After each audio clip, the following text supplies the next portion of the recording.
गडिंग्लज नगरपालिकेच्या म. श्रेष्ठी विद्यालयाच्या मैदानावरील प्रेक्षक गॅलरीचा लोकार्पण सोहळा वैद्यकीय शिक्षण मंत्री हसन मुश्रीफ यांच्या हस्ते झाला। गडिंग्लज शहरातील ड्रेनेज व्यवस्थेसाठी 1 कोटी रुपयांचा निधी देण्याची घोषणा नामदार हसन मुश्रीफ यांनी या कार्यक्रमात केली आहे। गडिंग्लज नगरपालिकेच्या म. श्रेष्ठी विद्यालयाच्या मैदानावरील प्रेक्षक गॅलरीचा लोकार्पण सोहळा पार पडला। प्रभारी नगराध्यक्ष महेश सलवादे यांनी प्रास्ताविक केलं। प्रेक्षक गॅलरीला लोकराजा शाहू महाराजांचं नाव देण्याचा तसंच नगरपालिका शाळांमधील गुणवत्ताधारक विद्यार्थ्यांना 5,000 रुपये देण्याची घोषणा त्यांनी केली। नगरसेविका शबनम सय्यद, किरण कदम, महेश तुर्बत मठ यांची भाषणं झाली। सध्याच्या डिजिटल युगात मुलं खूप वेगानं शिकतायत। काळ बदलला तशी शिक्षणाची पद्धत बदलतीये।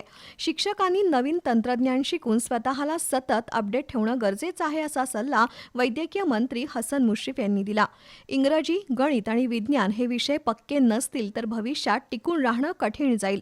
त्यामुळे हे विषय मुलांना समजतील अशा भाषेत शिकवणं आवश्यक आहे असं नामदार मुश्रीफ यांनी नमूद केलं। यावेळी महिला बाल कल्याण सभापती अरुणा कोलते, नगरसेवक अमर मांगले, मुख्याधिकारी देवानंद ढेकळे, सिद्धार्थ बन्ने, किरण म्हेत्री उपस्थित होते।